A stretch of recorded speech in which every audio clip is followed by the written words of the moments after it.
ମୁଁ ପ୍ରିୟଦର୍ଶନ ପୃଷ୍ଟି ଉପସଭାପତି ଆମ Odisha power sector administrative employees association ର।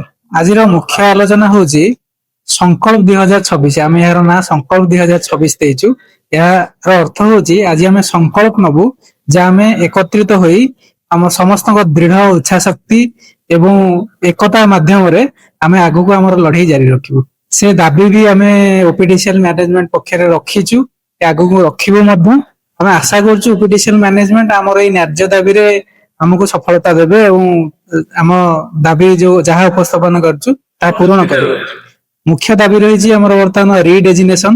ଆମର ଯୋଉ ଡେଜିନେସନ ଅଫିସ ଆସିଷ୍ଟାଣ୍ଟ ଅଛି ତାକୁ ଆମେ ନୂଆ ଡେଜିନେସନ ଦେବା ପାଇଁ ଦାବି କରିଛୁ ଏବଂ 3300 ଗ୍ରେଡ ପେ ଯୋଉଟା ଗଭର୍ଣ୍ଣମେଣ୍ଟରେ ନାହିଁ ତାକୁ ଉହ୍ୟ କରିବା ପାଇଁ ଆମେ ଦାବି କରିଛୁ ଏବଂ ରିଷ୍ଟ୍ରକ୍ଚରିଂ ଉପରେ ମଧ୍ୟ ଆମେ ଆମର ଦାବି ଉପସ୍ଥାପନ।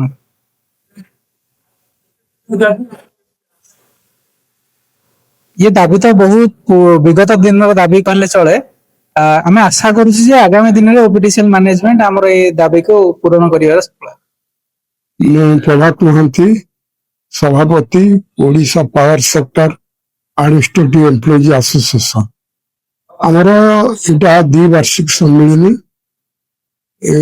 Odisha power transmission corporation limited रे काम करुवा एडमिनिस्ट्रेटिव एम्प्लॉय मानकर संगठन। आमर तो अनेक समस्या रही कैडर स्ट्रक्चर डेजिग्नेशन चेंज अन्य कथा दाबी नहीं आम श्रृंखलार सहित अधिकारी मान सहित आलोचना जारी रखीचु।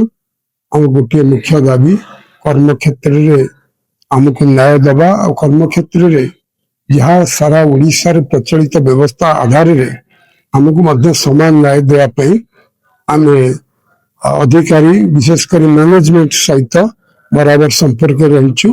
आज सभा विस्तृत भाव से बाबद आलोचना होमें आशा करुचु मैनेजमेंट माननीय चेयरमैन ओपीडीसीएल आम समस्या निश्चय समाधान करेंगे।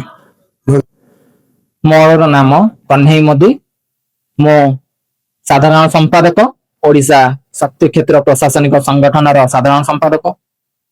आज आमर ठारे द्वितीय साधारण सभार आयोजन होई साधारण सभारे आमे आमर कैडर रिस्ट्रक्चरिंग रिडिजिग्नेशन एवं अन्यान्य दाबी प्रमुख सबू उपस्थापन करियछु एवं समस्ते आम सदस्य माने किपरि संकल्पबद्ध होई आगको कार्यरत करिबा एवं